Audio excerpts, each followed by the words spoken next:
Assalamualaikum warahmatullahi wabarakatuh. Kita ketemu di materi selanjutnya. Hari ini saya akan membahas tentang salah satu komponen, yaitu kapasitor.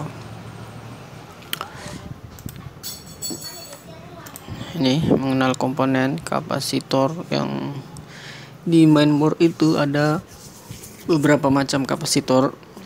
Ada kita kenal dengan kapasitor SMD, kapasitor solid dan kapasitor keramik. Nah, ini tiga kapasitor ini yang sering akan kita temui nanti di dalam mainboard laptop. Ketiga-tiganya akan ada di mainboard yang akan kita ketika kita melakukan pekerjaan perbaikan mainboard. Saya akan jelaskan fungsi kapasitor dulu. Secara teori, kapasitor itu memiliki banyak fungsi, memiliki banyak manfaat. Tapi di dalam mainboard laptop, kapasitor itu sebagian besar berfungsi sebagai filter untuk menahan lonjakan arus, sehingga arus yang melewati kapasitor tersebut menjadi stabil. Makanya kapasitor itu selalu memiliki dua sisi atau dua kutub. Ada di satu sisinya, tunggu dulu ya, kita tulis dulu gini.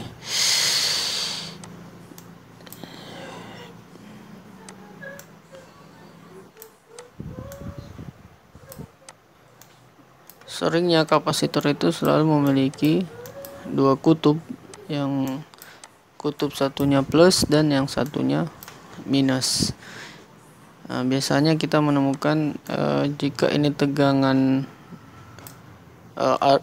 jika ini jalur 19 volt, biasanya kapasitor di sini sering kita menemukan banyak kapasitor yang ke ground. Ini ground ini. Ini ada beberapa kapasitor yang menuju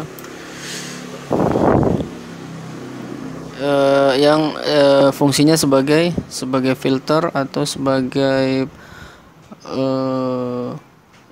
filter untuk menahan lonjakan. Jadi ketika arus yang melewati jalur ini mengalami masalah, biasanya ini yang dijadikan kapasitornya akan berfungsi. Entah dia mengalami kerusakan sehingga terjadi short, jadi mematikan fungsi jalur yang berada di area kapasitor tersebut. Nah, itu fungsi dari kapasitor. Kemudian di kapasitor itu ini tunggu dulu, kita maju ke sini dulu. Ini contoh-contoh kapasitor yang ada di mainboard. Ya, yang bentuknya seperti ini, bulat. Ini namanya kapasitor solid. Di badan komponen tersebut ada nilai-nilai yang sebaiknya kita ketahui fungsi-fungsinya. Nah, ini tulisan ada 220, artinya 220 mikro. Kalau yang bagian atas ini biasanya marking atau kode produksi. Saya sendiri tidak tahu ini. Biasanya kalau saya mau tahu, saya cek di datasheetnya atau di Google, nanti akan terbaca. Jadi yang perlu kita pahami adalah ininya, 220 dan 220 dan seberapa besar hambatan yang bisa dilewatinya. Nah, ini ada 220 besar kapasitansinya, kemudian ada ini 6 volt hambatan yang bisa dilewati oleh kapasitor ini. Nah, kemudian ini kapasitor SMD. Nah, ini kapasitor solid ini memiliki dua kutub, artinya tidak boleh terbalik pemasangannya. Dia punya kutub negatif dan kutub positif. Nah, kalau kapasitor solid, kode untuk negatifnya itu memiliki tanda seperti ini. Nah, di boardnya, walaupun tidak semua. Untuk memastikan sebaiknya diukur saja, dibasar saja apakah ini groundnya, apakah ini positifnya atau yang ini positifnya. Begitu juga yang kapasitor SMD ini. Nah, untuk kapasitor SMD ini ada kode-kode di atasnya. Ini saya sudah tulis. Jadi kode di atas ini adalah sama, kode marking, kode produksi. Yang perlu kita pahami adalah kode bagian bawah ini. Nah, ini J kecil, kemudian N8. Jadi yang perlu kita cari adalah J kecil ini nilainya berapa. Nah, kita lihat di sini J kecil. Nah, ini. Jadi J kecil itu nilainya 6,3 volt. Jadi kemampuan menahan arus dari kapasitor ini adalah 6,3 volt. Kemudian N8 ini terpisah. N8 kita lihat, cari N8. Nah, ini dia N8. Ini ada N8. Artinya kapasitor ini bernilai 330. Ini 330 6 volt. 330 mikro nilainya, 6 volt daya kemampuan menahan bebannya. Nah, oke. Nanti saya perlihatkan di skema. Kemudian ada kapasitor yang satu lagi yang namanya kapasitor keramik. Nah, kapasitor keramik ini tidak memiliki kutub, jadi dibolak-balik pun tidak masalah. Ini nilainya untuk yang ini untuk memastikan besaran maupun daya tahannya itu biasanya saya melihat langsung dari skema. Jadi tidak memiliki nilai yang bisa dijadikan identifikasi berapa besar kemampuannya, berapa besar nilainya, itu tidak ada. Jadi kita harus melihat skema.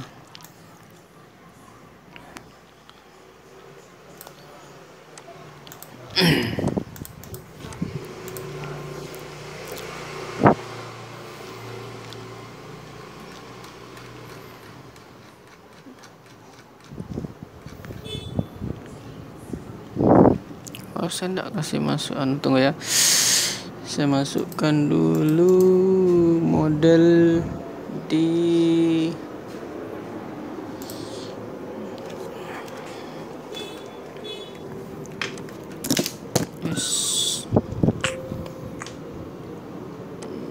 chat saja. Oke, kita guys ya.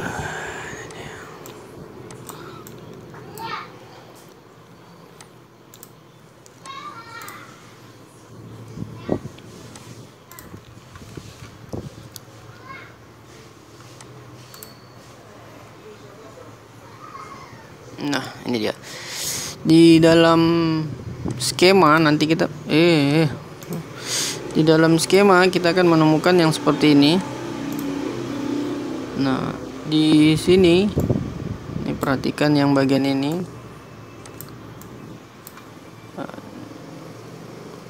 Nama di skemanya C6207.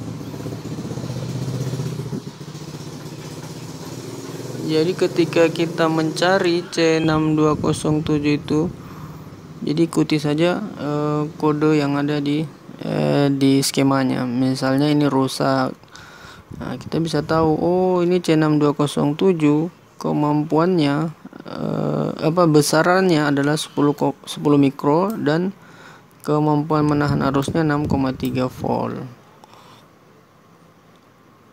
Nah, begitu juga yang di sebelahnya C6208 nilainya 2,2 mikro, kemudian kemampuannya menahan tegangan adalah 2,5 volt.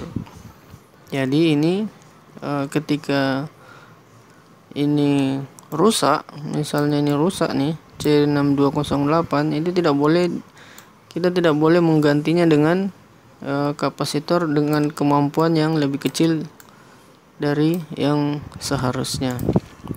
Ini maksudnya begini. Nah, biar tidak bingung.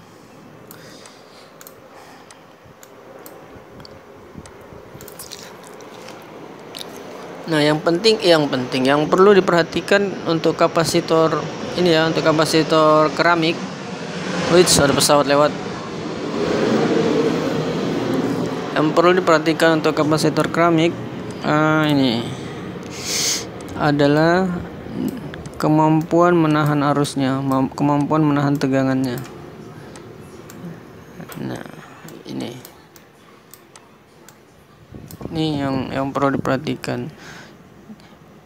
Ketika C6208 ini bermasalah, ini misalnya kita punya mainboard yang buat kanibalan, karena untuk membeli baru sulit. Nah, jadi kita harus menyiapkan mainboard rusak sebagai kanibalan ketika melakukan pergantian pada beberapa komponen-komponen yang tidak dijual. Nah, seperti ini. Jadi kita cari ketika ini rusak, jadi yang kita cari itu yang perlu diperhatikan dulu tegangan menahan arusnya. Jadi misalnya fisiknya besarannya sama ini, tapi kemampuan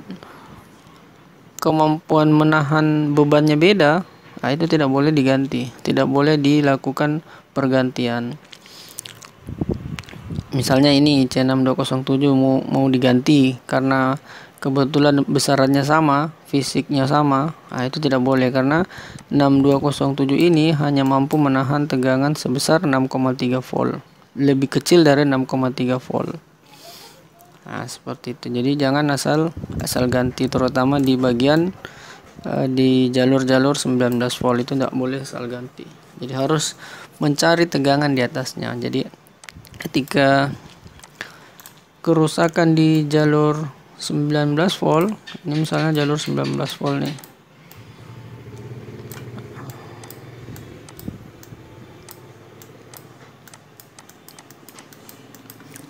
Nah, ini otomatis semua yang kapasitor yang berada di jalur tersebut, misalnya ada beberapa kapasitor nih di sini. Ini otomatis semua yang ada di jalur ini adalah tegangan atau kemampuan menahan arusnya di atas dari 19 volt. Nah, minimal 25 volt. Biasanya 50 volt, seringnya itu ada 50 volt. Intinya harus lebih besar dari jalur tegangan yang akan dilewatinya, seperti itu. Ini tidak boleh asal ganti. Nah, bagaimana kalau sebaliknya? Misalnya yang rusak ini, kemudian saya ganti ke sini, itu boleh. Nah, kenapa? Karena kemampuan menahan arusnya ini menahan bebannya lebih besar daripada yang ini. Ini cuma 6,3 ditukar atau diganti dengan 2,5. Nah, itu bisa, itu tidak masalah. Yang tidak boleh itu ini ke sini. Nah, itu tidak boleh. Pasti langsung short, pasti langsung rusak itu. Nah, itu saja untuk kapasitor. Silakan diulang-ulangi, dicatat, dipahami. Semoga di kesempatan berikutnya ketika kita melakukan analisa sudah bisa dipahami semua. Tidak ada lagi pertanyaan-pertanyaan apakah ini bisa diganti dengan ini, apakah ini tidak perlu, karena di sini saya sudah jelaskan semuanya. Kemudian kode-kode itu tidak perlu dipertanyakan lagi karena di sini juga saya sudah jelaskan ini. Nah, yang bertanya berarti tidak belajar. Oke, sampai di sini dulu dan terima kasih.